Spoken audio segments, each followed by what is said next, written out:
The reviver of Deen, the reviver of Deen, the reviver of Deen, the reviver of Deen. Alhamdulillahi Rabbil Alameen. والصلاة والسلام على سيد الأنبياء والمرسلين أما بعد فأعوذ بالله من الشيطان الرجيم بسم الله الرحمن الرحيم الصلاة والسلام عليك يا رسول الله الصلاة والسلام عليك يا رسول الله وعلى آلك وأصحابك يا حبيب الله وعلى آلك وأصحابك يا حبيب الله الصلاة والسلام عليك يا نبي الله الصلاة والسلام عليك يا نبي الله وعلى آلك وأصحابك يا نور الله. وعلى آلك وأصحابك يا نور الله. Islam brothers and viewers of Madani Channel, MashaAllah Azawajal, you are watching our beautiful program and an amazing topic today. And the topic we're going to be discussing is about the parents of Sayyidina Ghaus Pak radiyallahu ta'ala anhu.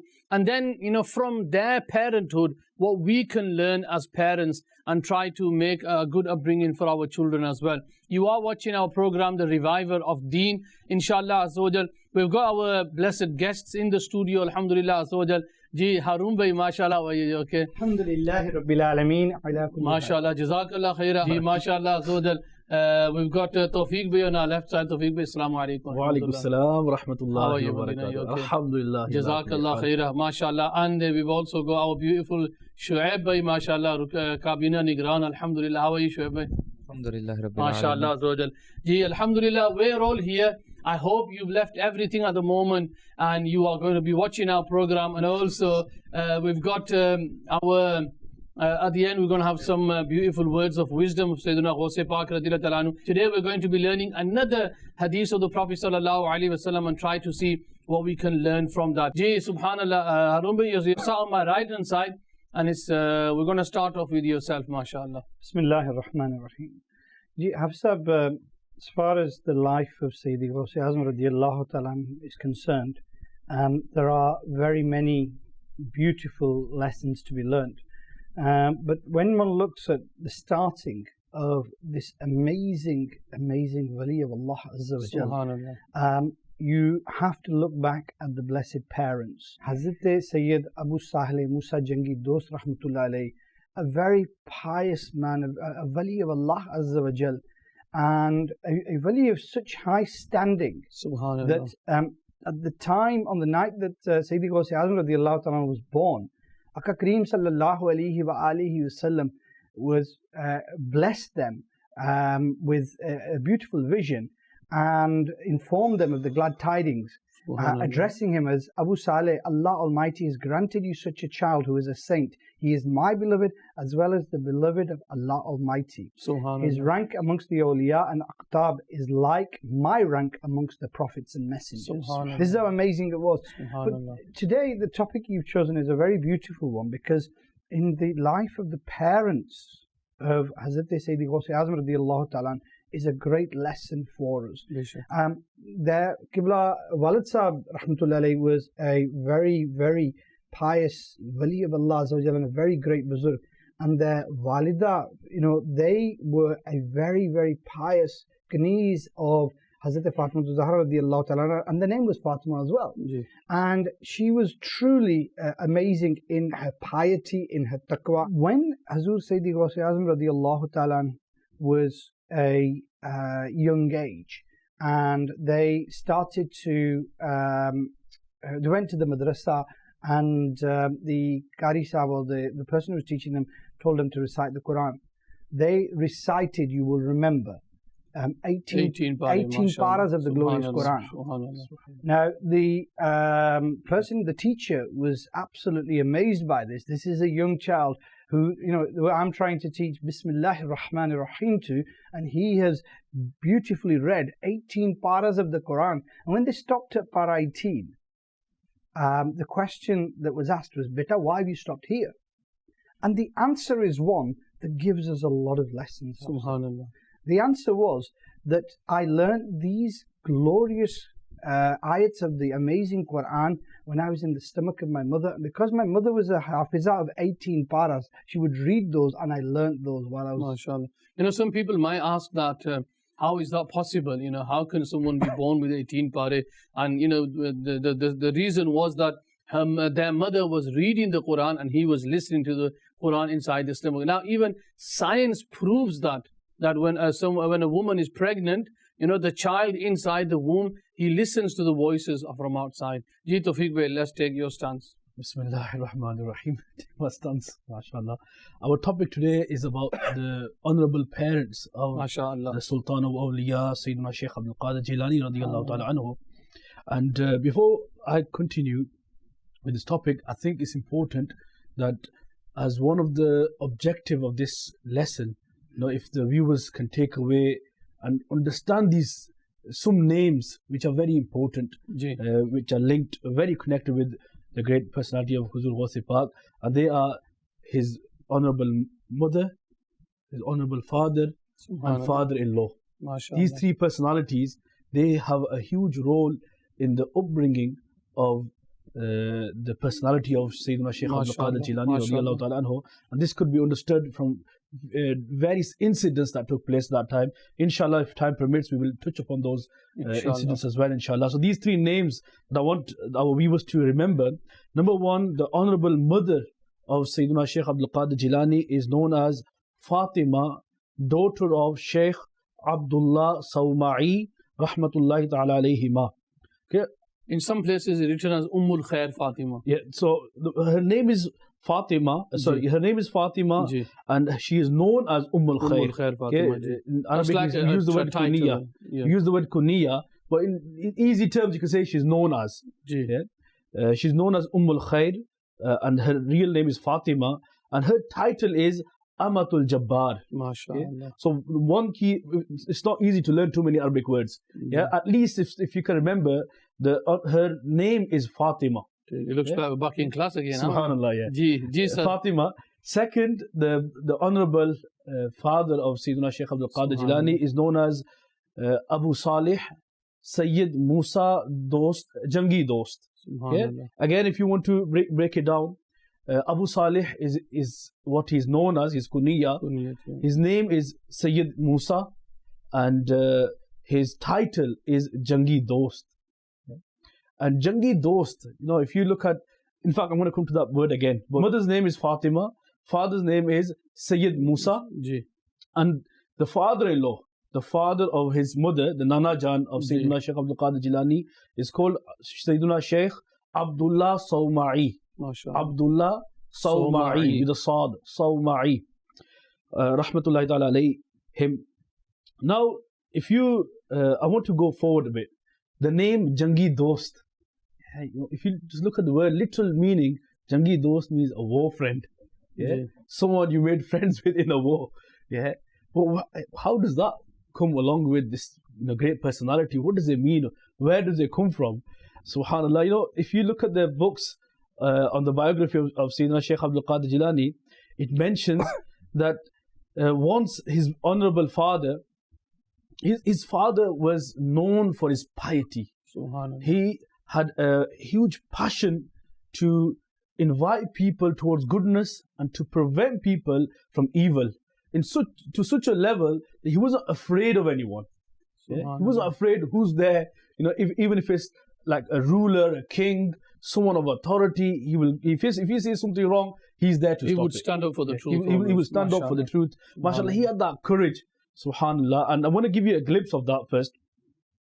What happened one day, his honorable father was on the way to the masjid, and on the journey he noticed there were some servants of the king of the time, the ruler of the time, and they were walking and they had something on their head, and the word in Urdu is called matka, but in English you can say a drum.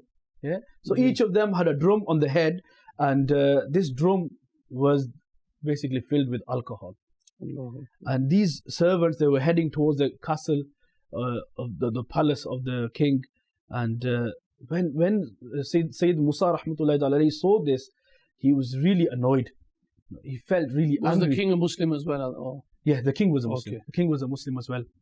And what happened that when the Sayyid Musa rahmatullahi alayhi saw these servants making their way towards the, taking this alcohol, the drums of alcohol with them towards the palace, he got really angry. So he went up to them and he broke all of them. And he broke all of them, and all the servants, they were just looking at him, staring at him. But they didn't have any, they had no courage to say anything because of the dignity of this great personality, his aura, his power, you can say, due to his wilayat. They couldn't say anything to him. They were so scared of him. Yeah. So they just carried on going, and they made their way to the palace. But when they reached there, they complained in the court of the king.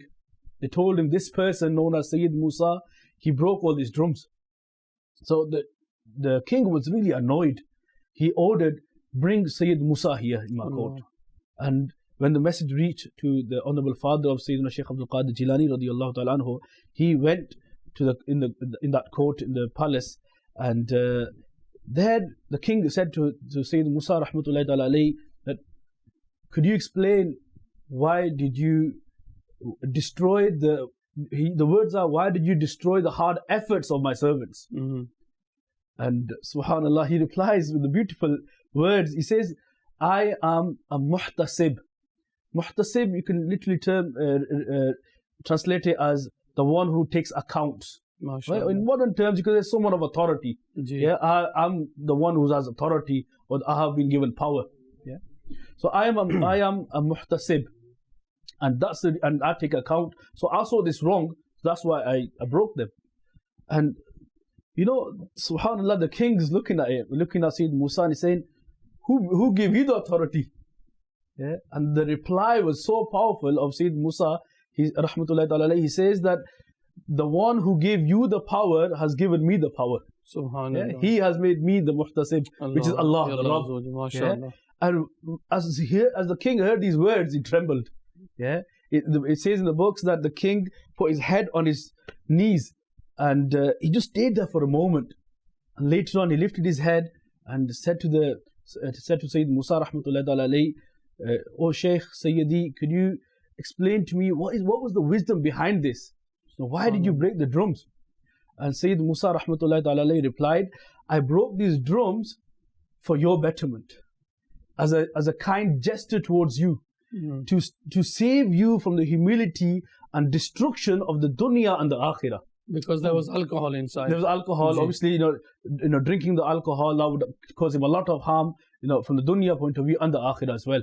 So when he heard this beautiful reply, full of wisdom, it had a massive impact on the king. The king says that, Ya Shaykh, now I make you a muhtasib on my behalf as well. Allah. So I give you this authority as well now. So you can say officially now you are my muhtasib as well. Just to finish a few words here. So now, again, it didn't finish. Sayyid Musa rahmatullahi alayhi replies that, wait, the one who has made me a muhtasib, once he's made me the muhtasib, he's given me the authority, the power, I don't need anyone else to appoint me. So this shows that he wasn't concerned, he didn't want anything from the king. If you have Allah with you, you don't need anyone. And this is a trait that we see amongst the the awliya Allah, that they're not scared of speaking the truth. They're not scared of whoever is in authority. There's a similar waqi about Sayyidina. Just to finish the key word that I wanted to mention, that now since this incident, Sayyid Musa rahmatullahi ta'ala became known as Jangi Dost. And that became so attached with him that when we remember him now as well, many centuries after, we say Abu Salih Sayyid Musa Jangi Dost rahmatullahi ta'ala. MashaAllah, beautiful clarification. Just from that, Hafizab, if I was to give you, say for example, an arrow, and I said, fire this. It's an arrow, it's got everything. You wouldn't be able to do it because you'd say, well, where's the bow? You need the bow. Now, although this kalam of, for example, Allah Azza wa Jalla is watching, we all know that. But when it comes from the tongue of a wali of Allah Azza wa Jalla, it pierces the heart. I just wanted to come back, mashallah, Tawfiq Bhai very beautifully highlighted the very pious and saintly nature of the father of Sayyidi Ghaus Azam radiallahu ta'ala. But what I wanted to concentrate on today is this, because in today's society, we are extremely negligent and ignorant of how these great pious Buzurgs, rahmatullah, I mean, Sayyidi Ghaus Azam radiallahu ta'ala was born a wali of Allah. But in general terms, in relation to our children, we are neglectful of their upbringing. We think that just because our children, we provide the environment for them, or we try to provide money for them, that is enough, and that fulfills our duty to our children.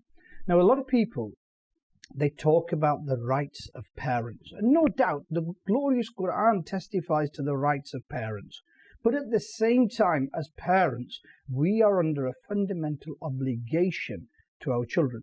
Now, there's a hadith of Mubarakah, and Sayyidina Abdullah ibn Abbas radiallahu ta'ala says, this is very important because it puts into context Hazur Sayyidi Ghaus Azam radiallahu ta'ala because of his lineage, but also our life into perspective. He says this, undoubtedly, by virtue of man's good deeds, Allah Azza wa Jal reforms his children and their children and then their children and protects him in his generations and amongst his neighbors, and all of them remain in the concealment and the protection of Allah Azza wa Jal. So if you have one pious Buzurg, in the family, then the generation after generation will have the beautiful effect of that. Now, where you've got... Sorry, let me just put that into... in the Quran it says, وَكَانَ أَبُوهُمَا صَالِحًا. Yeah? Of the 7 generations, the father was a pious man. Allah Ta'ala protected his 7th generation grandchildren's, from... it was the Vakya of Sayyidina Musa alayhi salam and Hazrat Khizr alayhi salam when they rebuilt the wall.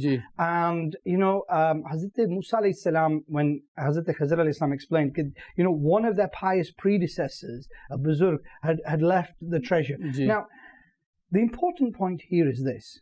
When one looks at the amazing status of Hazrat Sayyidi Ghaus Azam radiallahu ta'ala anhu, he himself, his father, rahmatullah alayhi, were all amazing. But if you trace it back in generations, it goes back to Hazrat Sayyidina Imam Ali Muqam, Hazrat Imam Hussein, and Hazrat Hassan Mujtaba radiallahu ta'ala. So that is where that comes from.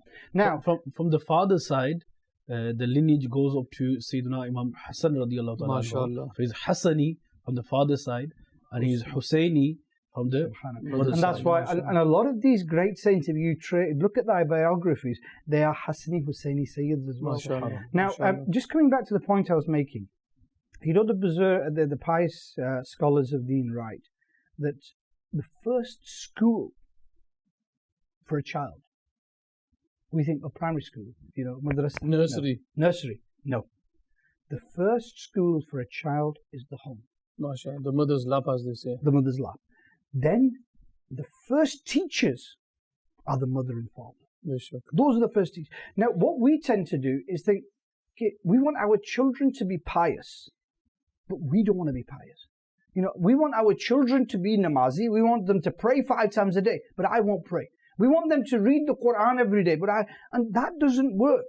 Because Nabi Kareem sallallahu alayhi wa alihi wa sallam, in many, many different hadith Mubarakah, has very beautifully summed it up.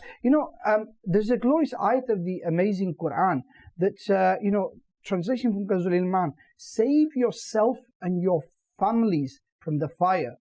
Qu anfusakum wa ahlikum naro. Now, this is a very important ayat. So the blessed companions, when Nabi Kareem sallallahu alayhi wa sallam read this ayah Mubarakah, the blessed companions humbly asked, Ya Rasulullah sallallahu alayhi wa sallam, how should we protect our family members from the fire? And Nabi Kareem sallallahu alayhi wa sallam said, order them to perform deeds that Allah Azza wa Jal likes and prevent them from deeds that Allah Azza wa Jal dislikes. And this is the essence of it. We are duty bound to provide an environment for our children in which Islam can flourish. What we concentrate on is how can he be good in maths and good in English and everything else. But if we do not provide the fundamental basics, a lot of parents these days they run around trying to make a jaidat, trying to make some wealth for their children, so that if I die, my children will have something to survive on. But then when that person dies, those very children are using the wealth to for ghuna.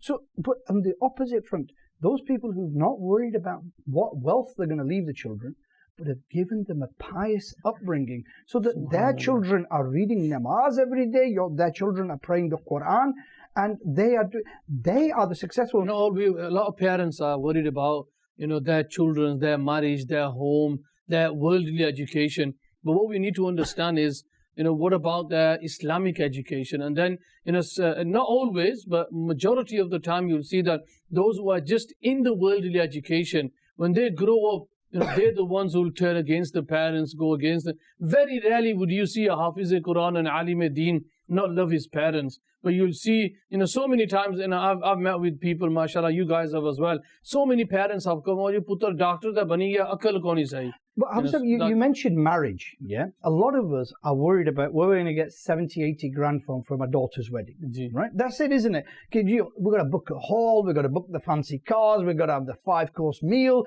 and I've got to take a loan and everything else.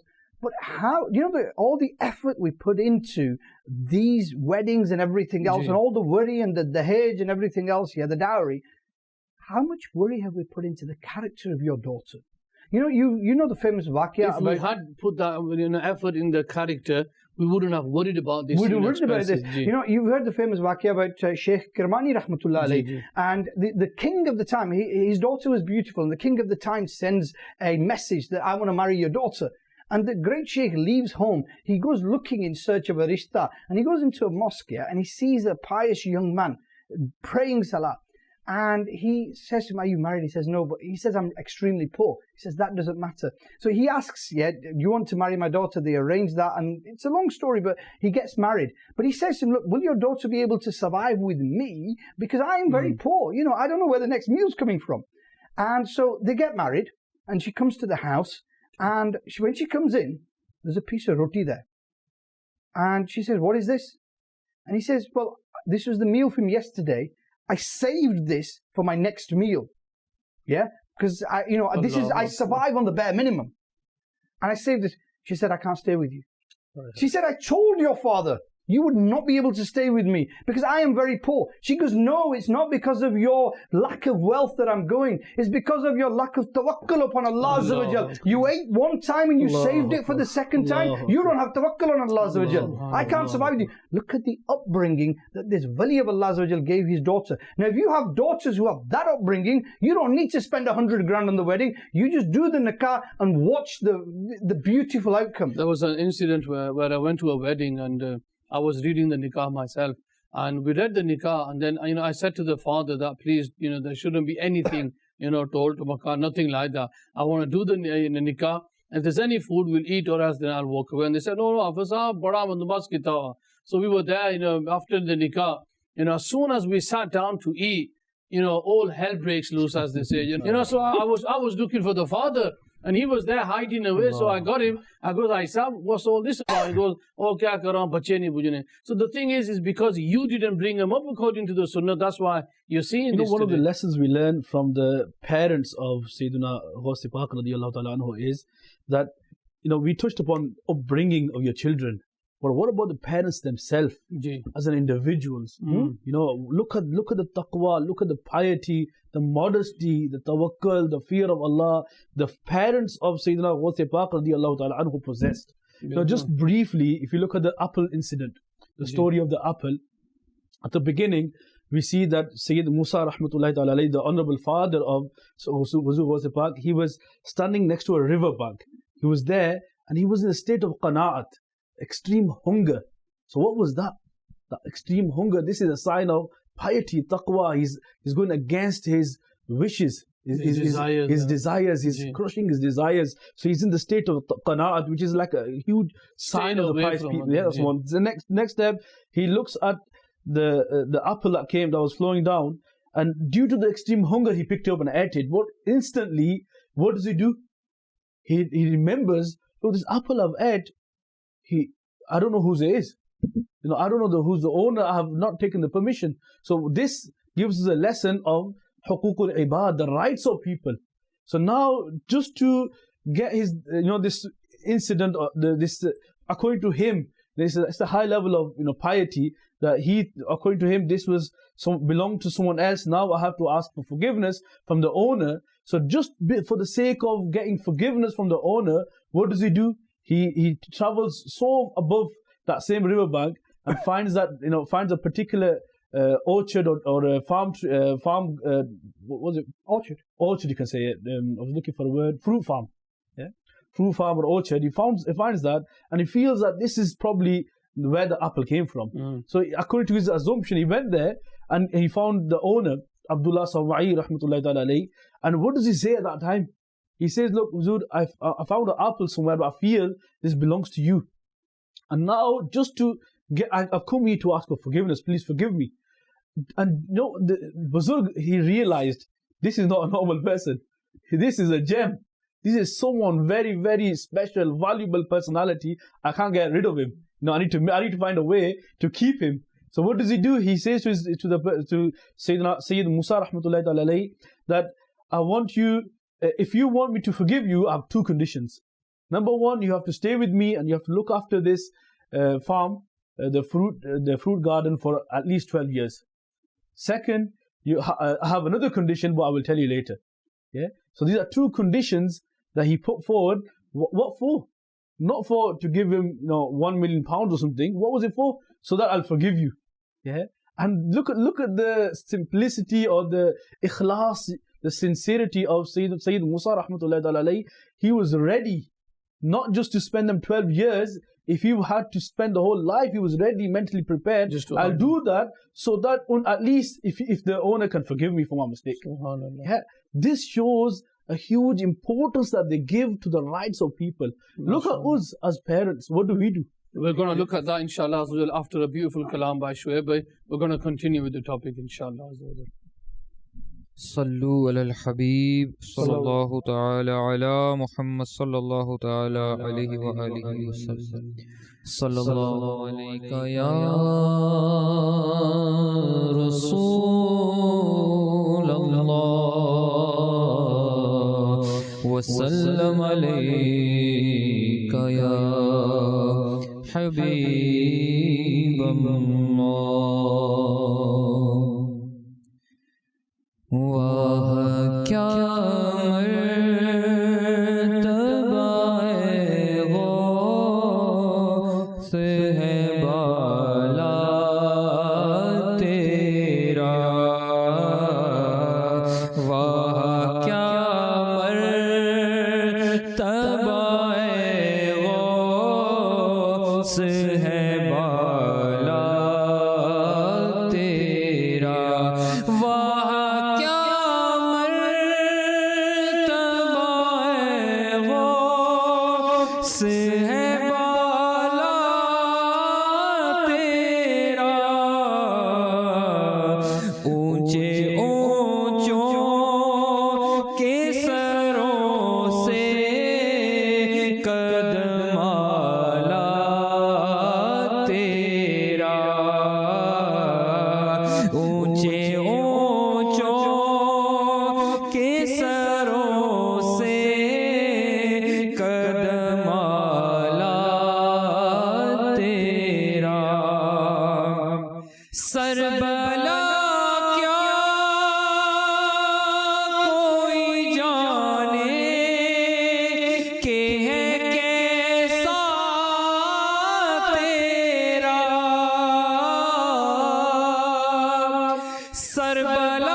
تلوار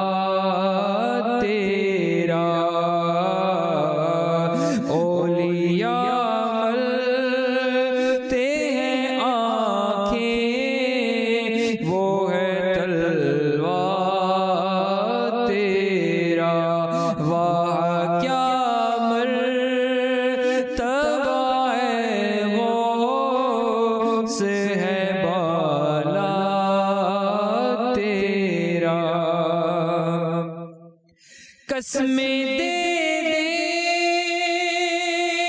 کے کھلاتا ہے پلاتا ہے تجھے قسمیں دے دے کے کھلاتا ہے پلاتا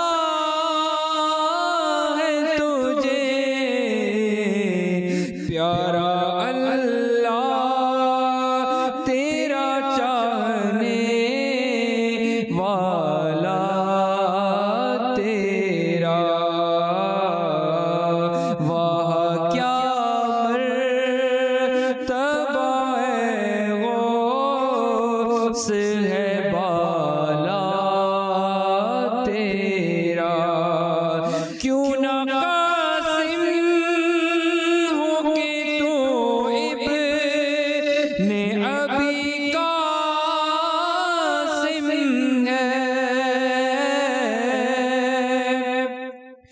کیوں نہ قاسم ہو کہ تو ابن ابی قاسم ہے کیوں نہ قادر ہو کہ مختار ہے بابا تیرا کیوں نہ قادر ہو کہ مختار ہے بابا تیرا تجھ سے در در سے سگور سگے سے ہے مجھ کو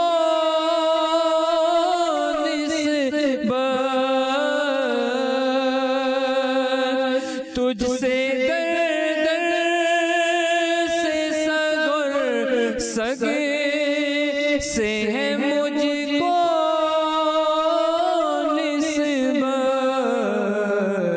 میری گردن میں بھی ہے دور کا دوڑا تیرا میری گردن میں بھی ہے دور کا ڈورا تیرا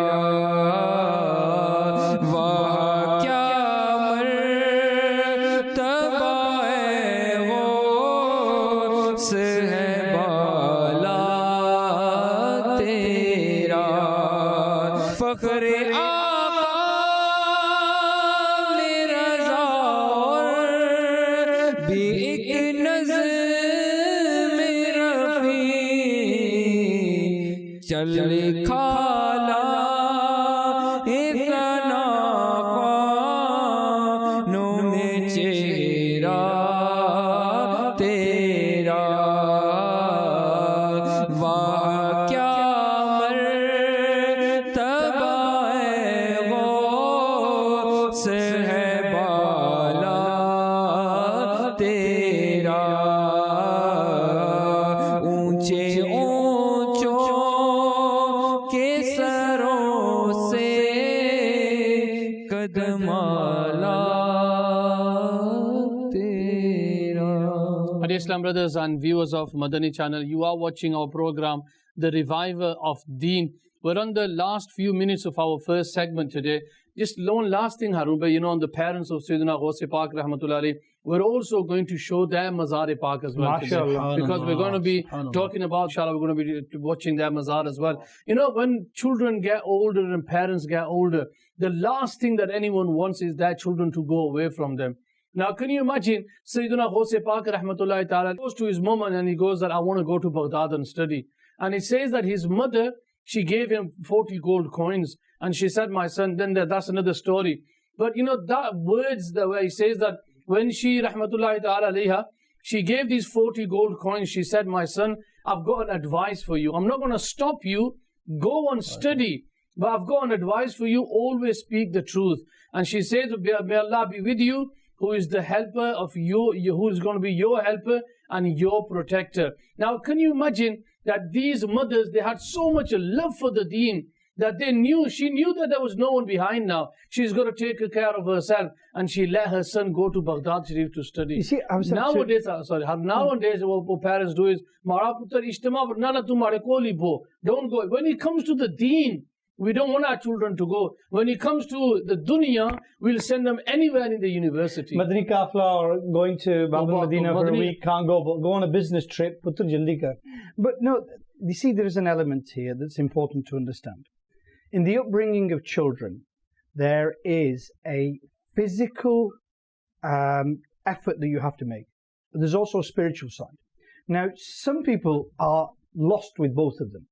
You know, they don't read namaz themselves, they don't give the children the targheeb, and when the children do wrong, then they grab their head in their hands and they start crying. Right? That's one tabqa. Yeah. The second is this, that they read themselves, but they don't give tarbiyah to their children. Right? Then there are those who don't develop the spirituality. Now, when you look at the life of the parents of Sayyidi Ghaus Azam radiallahu ta'ala anhu, they had the perfect role model in that spiritually, they were at that high status. They were worshipping Allah not to show other people. They were worshipping Allah sincerely, and they were pious walis in the court of Allah. But also the tarbiyat they were giving, right from even before the birth of Sayyidi Ghaus Azam, as he was still within his mother's stomach, their mother Mubarak was reciting the glorious Quran. When they were a child, they were teaching them this, and that's where we fail. Where we fail is this. The essence of our program today was pious, parents, yeah? But what's the age? Often people say, Tawfiq Bhai, that when a child's 2, 3, 4, 5, 6, he's too young. He hasn't developed the moral understanding, he hasn't developed the intellect, and he doesn't know what he's doing. Actually, that's not right. At that age, the child is like a sponge. And I'll give you an example. What age does a child pick up a language and learn a language at? 2, 3, 4? Well, 3, I think. Yeah. How amazing is the brain? Now at that age, am I right? Yeah, about that age. So we've all got children. We know at that age they start to speak and they start to develop words and language and everything else. Now at that age, clearly the brain is adapted enough to develop those skills. So if you instill in that brain the love for Islam, the love for Nabi Kareem sallallahu alaihi wasallam, etiquettes and manners, then your child will develop those from an early age. Then the second mistake we make. First of all, we leave him to be unruly at that age. The second mistake we make is, Shoaib, we say that from the age of 6, 7, 8, 9, 10, 11, 12, oh yeah, bacha, you'll learn afterwards. Actually, you had a blank sheet of paper. Allah. You could have written anything you wanted, but you've decided to write nothing. What you've decided to do is that blank piece of paper, you've sat it in front of the television for 5 hours a day, you've given them the phones and play games and browse the internet, and now the world out there is writing on your blank sheet of paper whatever it wants. So when tomorrow this child turns on you, you say, where did this come from? But what you've done is you've given the pen, you've given the paper and said, beta, you go and write your own taqdeer now. And this is the problem. And when you look at the life of the parents, you need to develop a spiritual side and a physical side, which is tarbiyat. I'm going to finish with this hadith mubarakah.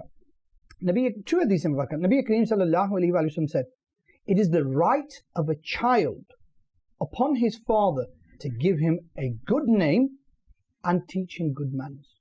And then the final hadith mubarakah, because we're coming to the end of this section, and this hadith mubarakah is really the essence, the Buzurgan Deen say, of bringing your children up. Nabi Kareem sallallahu alayhi wa sallam said, teach your children 3 habits. This is the code given by Nabi Kareem sallallahu alayhi wa sallam. Today a lot of parents moan that our children are going on the wrong way. Listen to the code, the universal code that Nabi Kareem sallallahu alayhi wa sallam gave. Teach your children 3 things. Love for Nabi sallallahu alayhi wa sallam, love for the Ahl Bayt, and education of the Holy Quran. SubhanAllah. That solves all your problems. But don't try and do that when he's 18. That's got to be done when he's a child. What if it wasn't done before? And do it at 18 as well. Do it at 18. MashaAllah. I said don't try doing it at 18. I didn't say don't do it. Some parents say that, oh, it's too old. Keep on trying. Be last words from yourself. Hafsab, of this topic, inshallah. Not the last words, not the last words you're ever going to say. Sallu ala Habib, sallallahu ta'ala ala Muhammad, sallallahu alayhi wa sallam. Hafsab, if you have a father by the likes of Sayyid Musa rahmatullahi ta'ala alayhi, who is known for his piety, his istiqamat, his ikhlas, and then if you have a mother by the likes of Sayyida Fatima bint Sheikh Abdullah Sawma'i rahmatullahi ta'ala alayha. Then you have a child. Now Allah blesses you with a child like Sayyiduna Sheikh Abdul Qadir Jilani radiyallahu ta'ala anhu. And many scholars have written this, that is Huzur Ghaus Pak, the Sultan of Awliya, Sheikh Abdul Qadir Jilani radiyallahu ta'ala anhu, when he used to stand up and when he used to convey a message, to do a speech in his gatherings, in his audience, the attendees used to be around 70,000 people. 70,000 people. Have some, just imagine, centuries before, there was no mics, there was no speakers. And the people who used to hear the sound from the front, the same level the people who used to hear at the back as well. 70. And when we get attendance of hundreds, both bada ijtima. Allahu Akbar.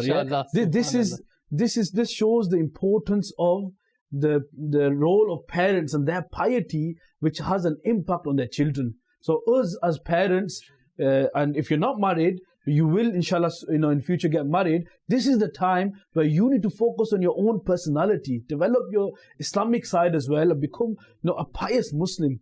Focus on to become a better person, inshallah. Alhamdulillah. MashaAllah, beautiful discussion there by Harun Bhai and Tawfiq Bhai. MashaAllah, Allah Ta'ala reward you. We were talking about the blessed parents of Sayyidina Ghaus Pak rahmatullahi ta'ala alayhi. We're going to see some Mazar-e-Pak that are attributed towards the parents of Sayyidina Ghaus Pak rahmatullahi alayhi. Yani aapke mazar ke ye mansoob hain.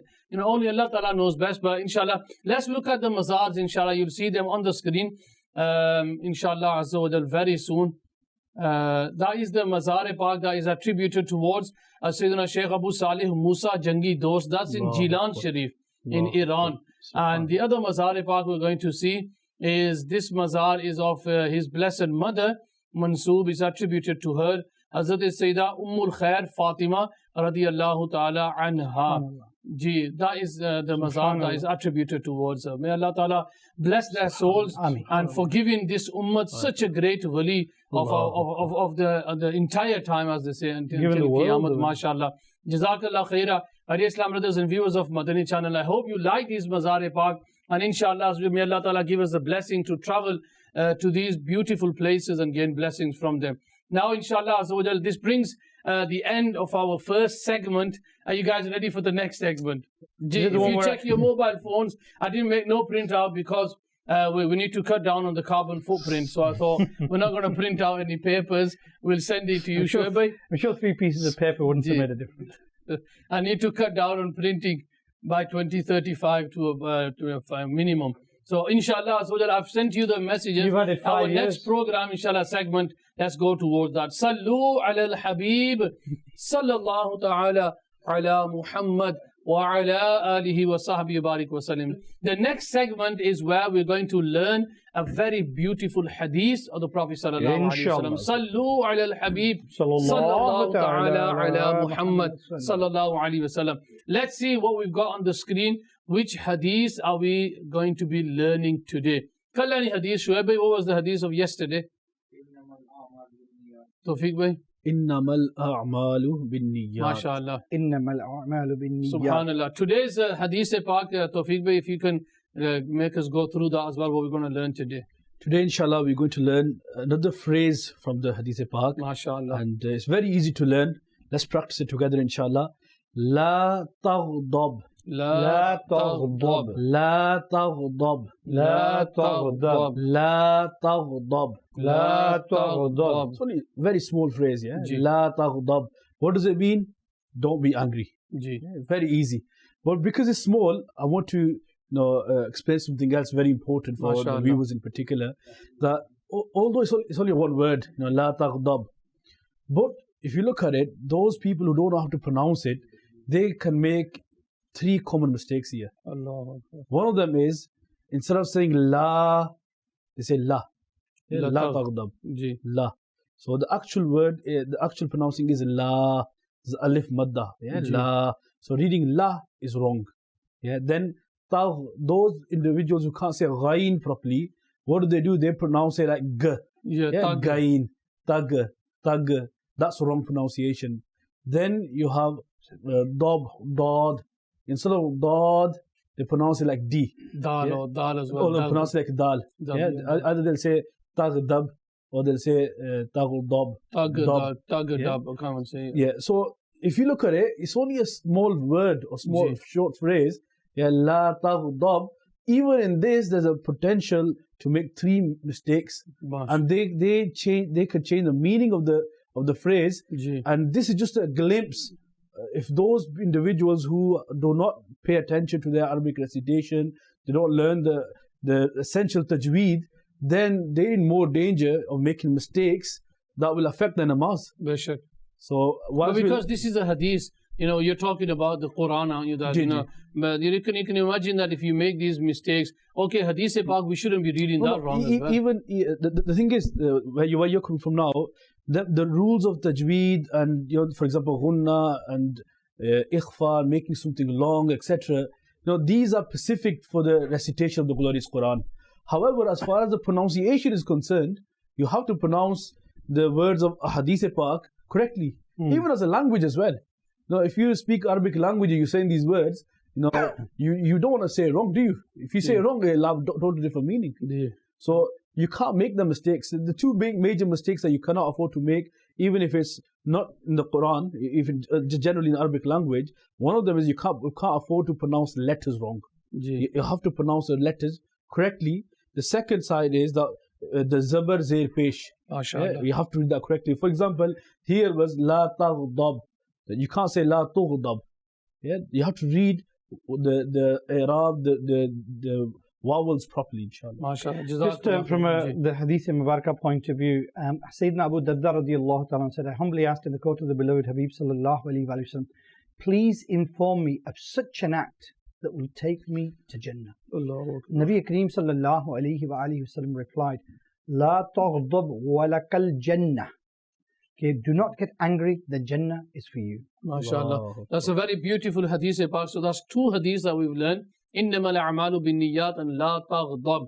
Try to memorize these hadiths as well. If you're children and you're watching at home, so, read it to each other, read it to your parents, and try to, if you see anyone who's been angry, just say to him, the Prophet ﷺ has told us, La taghdab, why are you being angry for? So inshallah, that will stop you from becoming angry. Now, being angry, is that haram or is it not just acceptable? Good question. A lot of people think it's haram. We hear people saying Ghussa haram, being angry is haram.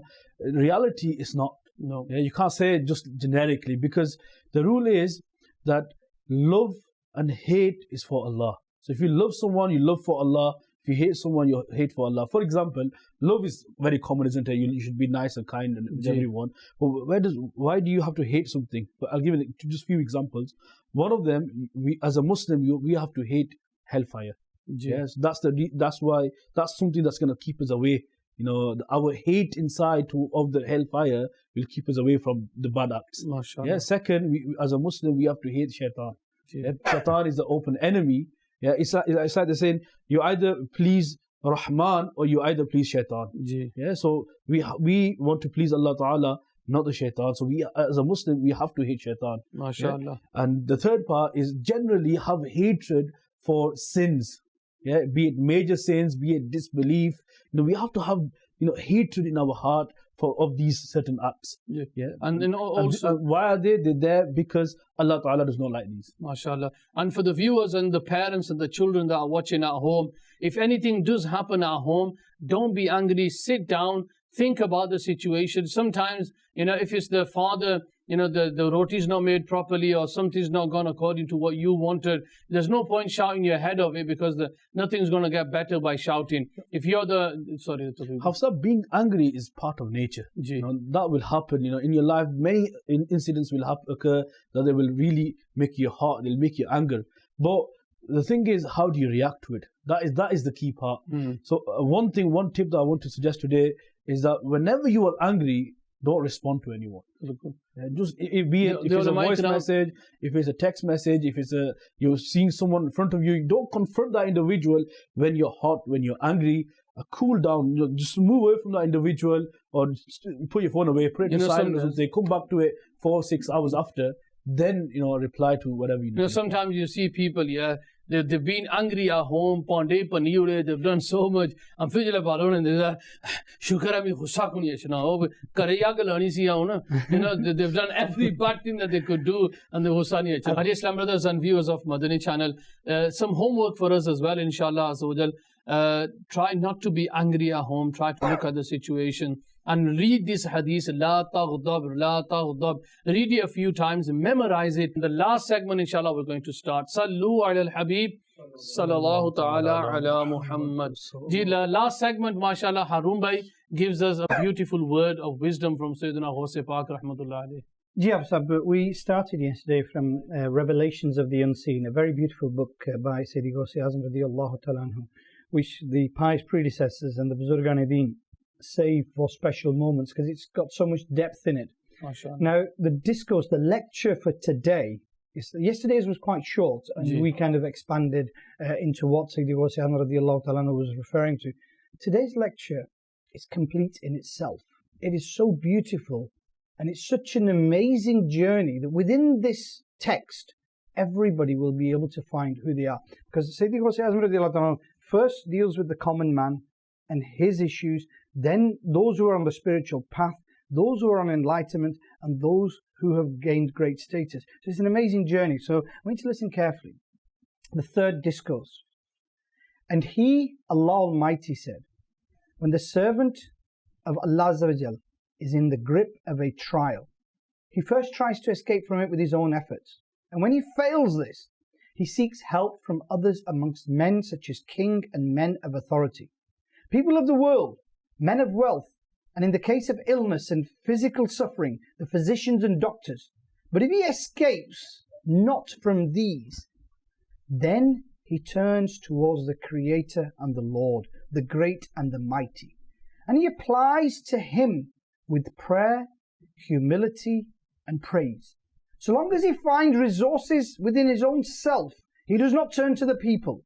So long as he finds resource in the people, he does not turn to the Creator. MashaAllah. Further, when he does not get help from Allah Azza wa Jal, he throws himself in the presence of Allah Azza wa Jal. And he continues in this state, begging and praying humbly, entreating and praising and submitting his needs in fear and hope. Allah Azza wa Jal, the Great, the Mighty, however, tries him out in prayer and does not accept it until he's completely disappointed in all the means of the world. The decree of Allah Azza wa Jal and his work then manifest themselves through him, and this servant of Allah Azza wa Jal passes away from the worldly means and the activities and the efforts of the world and retains just his soul. At this stage, he sees nothing but the work of Allah Azza wa Jal, the Great, the Mighty. He becomes of necessity a believer in the Tawheed, in the unity of Allah Azza wa Jal, to a degree of certainty. That is reality. And there is no doer of anything except Allah Azza wa Jal. No mover, no stopper. There is no good, no evil, no loss, no gain, no profit, no conferring, no withholding, no opening, no closing, no death, no life, no honor, no dishonor, no affluence, no poverty, but that it is in the hands of Allah Azza wa Jal.